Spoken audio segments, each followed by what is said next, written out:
there, everyone!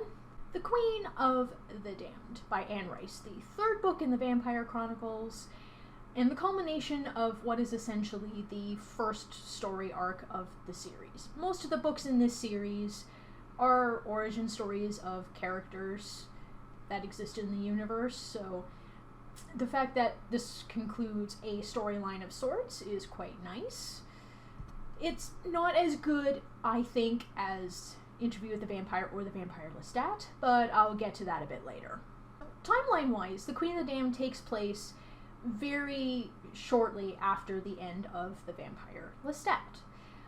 Lestat has just released his autobiography out into the world. He is a famous rock star in the 80s, and he's about to have his first concert in front of thousands of people.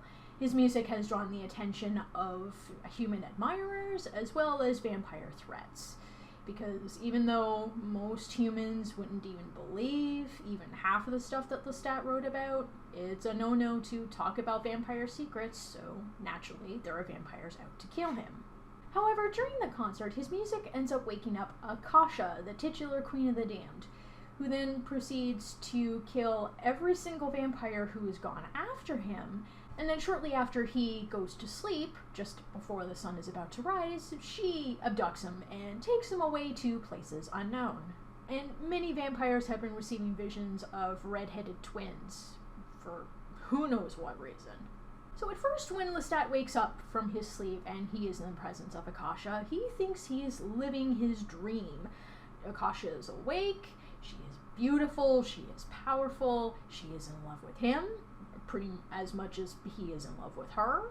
She feeds him a lot of his blood, which increases his strength, makes him look more pale as well, and he even acquires some new powers, such as being able to levitate and fly, and being able to ignite things on fire by just a mere thought.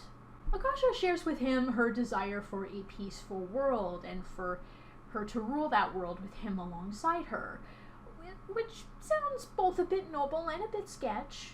Her true motives are revealed when they go to a mountain and witness a bunch of people worshipping a vampire as a god and willingly offering themselves up for him to feed on them. She kills the vampire and all the men present, leaving only the women alive. She in turn announces that she is a goddess who has saved them. They are to go to the village to announce that their original god was dead, and they are to kill pretty much every man in the village. I will remind you, she claims to come in peace. A peace that is brought about by lots of bloodshed. Essentially, she believes that all men are evil, vampire or not, and the only way to achieve world peace is for all of them to be killed, save for a few, save for breeding purposes. Oh, and she also killed pretty much every other vampire in the world, except for those that Lestat in some way or another cares about, because we can't have them rising up and opposing her now, can we? Of course, Lestat's dreams about Akasha and their relationship are shattered relatively quickly. His beloved queen is a tyrant, but he's still in love with her, and he still does what he can to try to convince her that what she's doing is wrong and to stop, and vice versa. She loves him as well. She's also trying to convince him that her plan that she wants to execute is something that is right. Alright, so now that we have the plot, essentially, and Lestat and Akasha out of the way, let's talk about the writing for a little bit, because this is where I think it deviates a little from the books that came prior to it. Now, the events leading up to Lestat's abduction by Akasha more or less happen relatively quickly within the first several chapters or so, which is great. Except the rest of the book is, by comparison, a slog. It's not the worst slog I've ever read. In fact, I still enjoyed the book, but compared to The Vampire Lestat, which more or less maintained the same pacing the whole way through, this one was very noticeable and a little disappointing in that regard.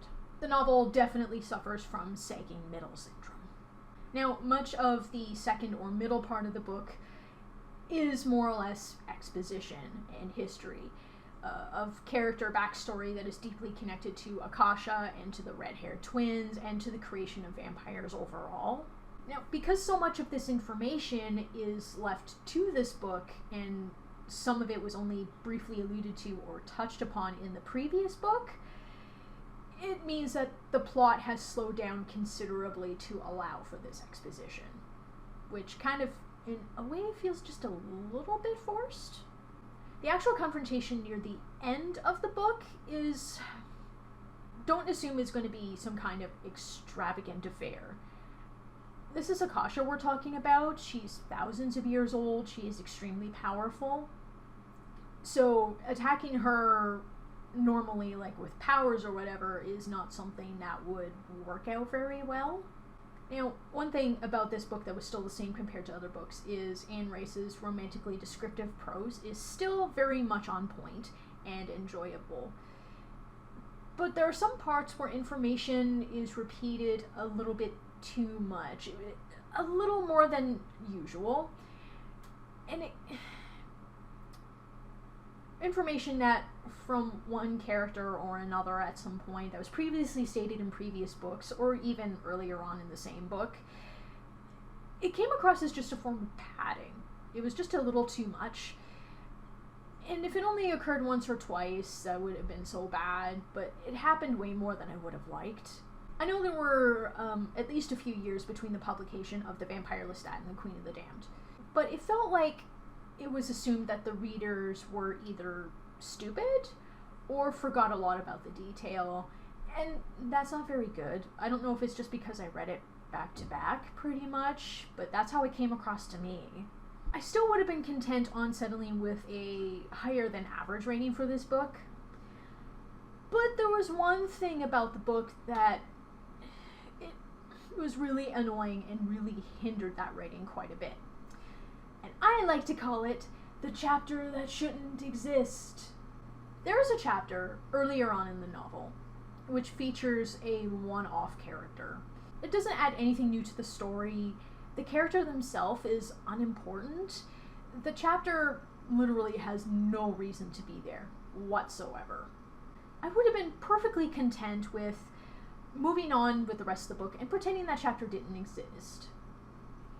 Unfortunately, the author didn't want that to happen. There are no less than 4 mentions of this character throughout the rest of the book. It's even implied that Akasha showed Lestat the vision of this character's final moments for seemingly important reasons. But when he asks her why she showed him the vision, she just shrugs and she's like, "Oh, just forget about it. It's not important." What? Don't do something like that. You don't put something like that in the book claiming that it was caused by another character, and then the character that caused it just shrugs it off as if it's nothing. That means it literally has no reason to exist. Every time a reference to that character is made, I actually got mad. It pulled me out of the moment. It felt shoehorned in for the sole purpose of justifying that chapter's existence. And every time the reference was made, it was always in reflection to a certain specific thing. Something that, for the most part, could have easily been used with reference to another character that Lestat already knew about. Or just can the reference altogether? That's an idea. It was so bad that I couldn't justify giving it more than a 3-star rating. I just couldn't. Overall, The Queen of the Damned, for the most part, is a good book. It's not as good as the 2 books that came previous. I feel they were both better. But it's still great for expanding of the world. It's still great in terms of the characters that you know and love at this point. It is still a worthwhile addition to the Vampire Chronicles, even if it's, by comparison, just a little eh. So let's talk about The Queen of the Damned in the comments below. Have you read it or not? And if so, what did you think of it? I would love to hear your thoughts. And with that, I would like to thank you for watching. I post a new video every Tuesday and Friday. That's all for now, everybody. Have a good one. Bye!